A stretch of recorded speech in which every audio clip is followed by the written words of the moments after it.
Okay, so you know how much we love to find like these hidden depths in things that we maybe loved as kids. Yeah.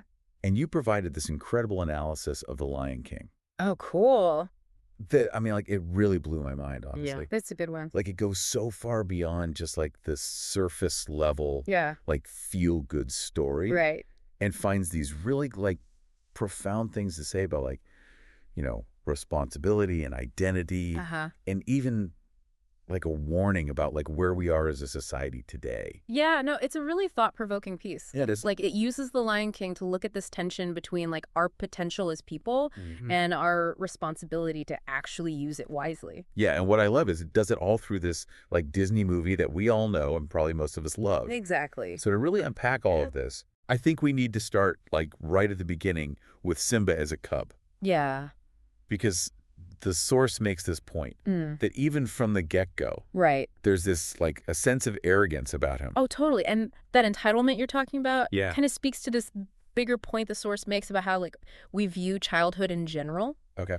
It's like Simba, like a lot of kids, Yeah. he sees his potential as limitless, Mm-hmm. but he doesn't really get the work that it takes to actually reach it. Yeah, it's all about him at that point. Right. Which is where Mufasa comes in, right? Exactly. He's not just like a proud dad, like showing off the Pride Lands. Yeah. He's trying to lay down some serious life lessons here. Yeah, that scene where Mufasa shows Simba the kingdom, Oh, I love that scene. it's so crucial. Like, everyone remembers everything the light touches. Yeah. But Mufasa, like, immediately balances that with the weight of responsibility. Oh, totally. He makes it clear that being king isn't about power. Hmm. It's about understanding this, like, balance of the world and where you fit in. Yeah. Something tells me young Simba wasn't ready to like pick up a copy of The Art of Leading with Humility at that point. Probably not, no.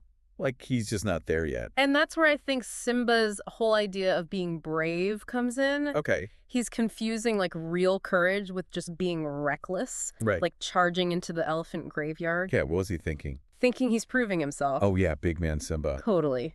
But he's totally in over his head. And this is where the source makes this really interesting connection to, like, modern society. Okay. Because it argues that we often do the same thing. We do. We mistake impulsiveness for bravery, Oh, that's good. Yeah. especially in leadership.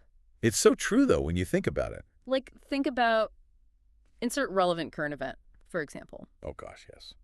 It just highlights how often people in charge are making decisions from this place of fear Right. or just like self-preservation. It's the opposite of what Mufasa's trying to teach Simba. Like real courage. Yeah. And that commitment to something bigger than yourself. That's about the greater good. Yeah, those are the hallmarks of actual leadership. Okay, so Mufasa's trying to get this message through to Simba. Right. But then Scar enters the picture. Yeah. And, well, things in the Pride Lands go downhill pretty fast. Yeah. Simba gets exiled. He's heartbroken. Of course, Simba. I know, right? Totally. And then he stumbles upon Timon and Pumbaa Oh. singing about, you guessed it, Hakuna Matata. Hakuna Matata. What a catchy phrase. It is catchy. Right, but the source says that when you take that phrase to the extreme, Okay. it reflects this kind of dangerous thing happening today. Interesting. Okay. It's more than just avoiding responsibility. Mhm. It's this desire to just stay in a state of, like, perpetual adolescence. It's like nobody wants to grow up anymore. Right. And the source links that to like real issues. Totally. Like people putting off marriage and having kids. Yes. Or even like quiet quitting. Like, we can just avoid the hard parts of being an adult. Exactly. It's like they think they can just hang out in that jumble paradise forever. Right, with zero consequences. Yeah, but The Lion King doesn't let us off that easy. No, not at all. Because while Simba's in his Hakuna Matata bubble, the Pride Lands are literally falling apart. Totally, under Scar's rule, it's a mess. And Nala's journey to find Simba Oh, yeah. really highlights this major point the source makes. What's that? That avoiding responsibility doesn't actually make problems disappear. It usually backfires, doesn't No, it? totally. The source says it's like we create this vacuum where Right. people who actually want to do harm can just step right in. Yeah, and Scar is like the perfect example of that. Oh, he's loving it. He thrives on that chaos. So Simba's finally confronted with like the reality of the situation. It's a rude awakening. It is. Yeah. But even that doesn't fully shake him out of it. No, it takes something more, doesn't it? It does. It takes Rafiki. Ah, Rafiki. And that question, Who are you? yeah, who are you? It's like this turning point for Simba and for the whole argument the source is making. Because it's not just about Simba not knowing who he is, Yeah, right? exactly. It's bigger than that. Okay, I'm listening. It gets to the core of why this whole Hakuna Matata thing can't last. Yeah. The source says that without knowing yourself, Mhm. like really knowing your values and what you're meant to do, All right. responsibility doesn't mean anything. So you're saying it has to come from within. It can't just be something forced on you. And that's tough, though, right? It is. Like in our world, too. Oh, absolutely. We have all these choices, all this pressure to figure ourselves out. It's overwhelming. It is so... No wonder people are like, Hakuna Matata, just take me back to the jungle. It's tempting, right? It is. But Simba shows us that running from it from yourself, Yeah. it just leads to more suffering. Man, that's heavy. It is, but it's true. He has to confront his past, his grief, Yeah. before he can finally act. And that leads to that epic showdown with Scar. Oh, man, the climax. And there's something the source says about Simba's roar at the end. Oh, yeah. What about it? It's different, isn't it? Totally different. Like, it's not just louder. It's like he finally stepped into his power. Wow, yeah. Remember, this isn't just about beating Scar. Right. This is Simba becoming who he was meant to be. The true king. Exactly, the protector of the Pride Lands. It's like that roar is the sound of everything finally clicking into place. It is. It's the culmination of this whole journey. He's not running anymore. He's faced his past. He's owning his responsibility. And he's found his voice. It's powerful, and that's the big takeaway the source wants us to get. Okay, I'm with you. This isn't just a feel-good ending. Right. It's like a call to action.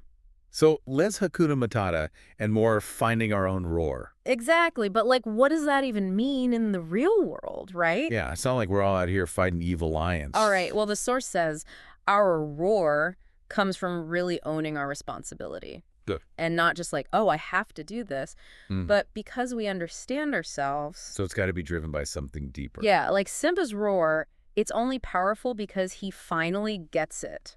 Gets what? His place in the world, what he's meant to do. So it's about asking ourselves those big questions. The who am I questions. And the what am I fighting for questions. Yeah, exactly. Yeah. No pressure. Well, it's not always easy. No, it's not. But it matters. It does. We all have a responsibility to at least try. Try to find our roar. To figure out where we can make a difference. So, like, what are our unique talents and passions? Yeah, and where can we use them to do some good?